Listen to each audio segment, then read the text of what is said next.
Hello everyone and welcome to another brew day. It's been a while. Today we're going to test out the new brewtech infusion mash tun. Got it on the new modified stand, 4 caster wheels fitted to it. At the moment we've got a bit of a mixed setup because I'm not quite ready for the 3 vessel system where we're going to have 2 of these, a HLT and a boil kettle and a mash tun in the middle. So today we're running on the buffalo boiler for the kettle, and we've got the Burko again for the HLT, for the sparge water, and for the strike water.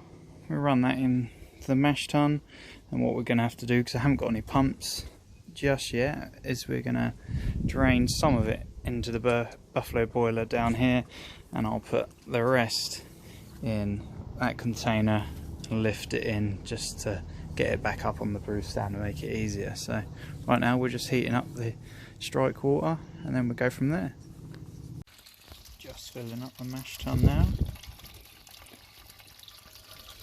I've set the strike water at 85 degrees coming out here to account for the temperature loss of the coldness of the infusion mash tun.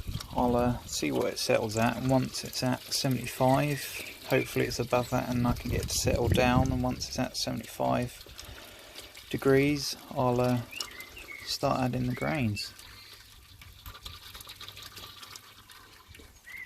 So after a few minutes we've settled at 75.4, ready for the strike water for the grain to go in.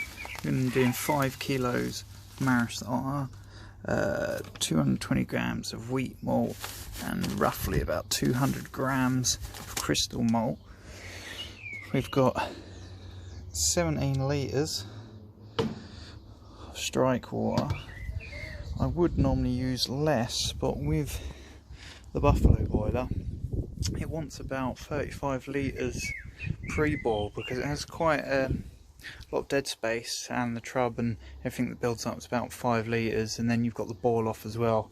So I want to start with about 35 litres the start of the boil, which is probably a bit much, but it's what I tend to find I need with the buffalo boiler. But once I end up with the system with 2 of the SS tanks, hopefully we can reduce that, and then obviously when I've got a larger HLT, because this only holds 17 litres, so I've done 17 litres for that, and then I've only got another 17 again, so yeah, 34 litres, whereas if I did less I wouldn't have had enough strike water to do it. Whereas once I've got these I'm going to have plenty to do a smaller amount of strike water, and then have plenty of space left to do as much sparge as required really. So we'll start mashing in and go from there. So that's us mashed in. Make sure there's no dough balls in there. Get one there, get rid of that. And one there. Right, I'll give this a bit more of a stir and I'll get the lid on. So after about 5 minutes it's settled at 65.2, so we'll leave it for the remainder of the 60-minute mash and see what temperature loss we get, see how good this infusion mash tun is. So after 60 minutes we have lost only 0.3 of a degree, which is incredible. And I mean, you can tell this works really well because the whole outside of the mash tun is cold. The only area you feel the tiniest bit of heat is just here, coming out here. Obviously a very, very small amount escapes out the lid, top of the lid getting cold, and it's not, as I say, it's not hot, just the tiniest bit of warmth. It's incredible really, considering I've got no herms set up or any rim system. That's purely the mash tun itself. That's really good. Really happy with the quality and the performance of this. So we're almost ready to start draining out the wort and start sparging. So what I will do just first is I'll use this jug and just do a little bit of furl off in to settle the grain bed before we start the sparge. It's a bit hard to see and a bit hard for me to do it with my two hands, but a bit of grain in there. Run from the first bit, I'll run it for a little bit, put this back into the mash tun, and just run it till it's clear, and then I'll start sparging. So we've got the water in the boil kettle and we've just reached a rolling boil. Got the hop spider in, ready to put the 60-minute addition in. Those of you may have noticed that I made a small mistake. I didn't account for the water loss in the what the grain soaked up when I was working out the sparge and strike walker, so I had to add a bit more water into this after using up what I had, just to run a bit more through the mash to get the required volume of what I needed to start off boiling. So there's about 35 litres in this boil kettle. I'll get the first hop addition in. We're using, for the 60-minute addition, we've got Pilgrim hops, and we're going to put 30 grams of Pilgrim hops in for the 60-minute addition.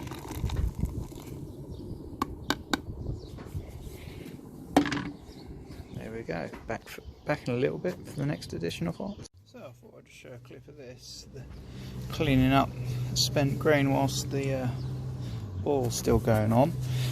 Really good tool that I just acquired actually through in a coffee machine. It's actually a milk jug, quite a large one, and it's really good for scooping out the old grain and then just scooping into the bag. But yeah, obviously you can't get the very last bit, but really good for scooping. Quite happy with it. It's just one of them things that I thought, oh, that'll work. Tried it. Really great thing, handy to use. Thought I'd share it with you.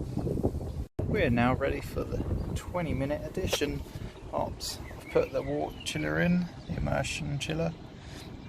20 minutes at the end to give it a bit of sterilisation. So, 20-minute addition hops. We've got some more Pilgrim, 20 grams of Pilgrim, and we've got 20 grams of whole melon. You can see that, really bright. Chuck them in.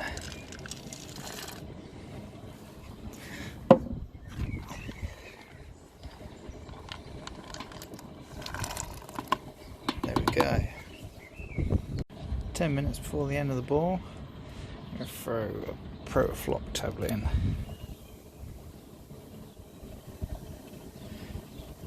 Lovely. Now for the final hop addition, we've got, it's a big hop addition now, we've got 80 grams of whole melon.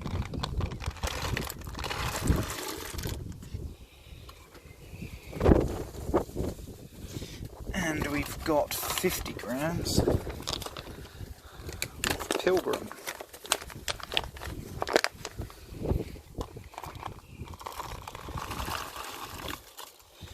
Leave that in there. Shortly get the water chiller on.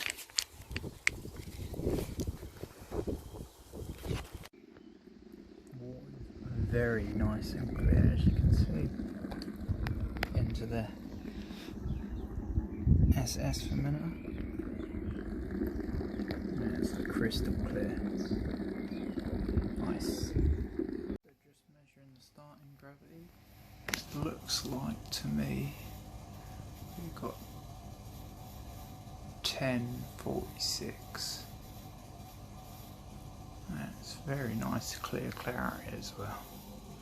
So we'll see what that finishes out at. I hadn't mentioned yet, but the style we're going for is a West Coast IPA, and we're going to use Mangrove Jack's US West Coast yeast, M44.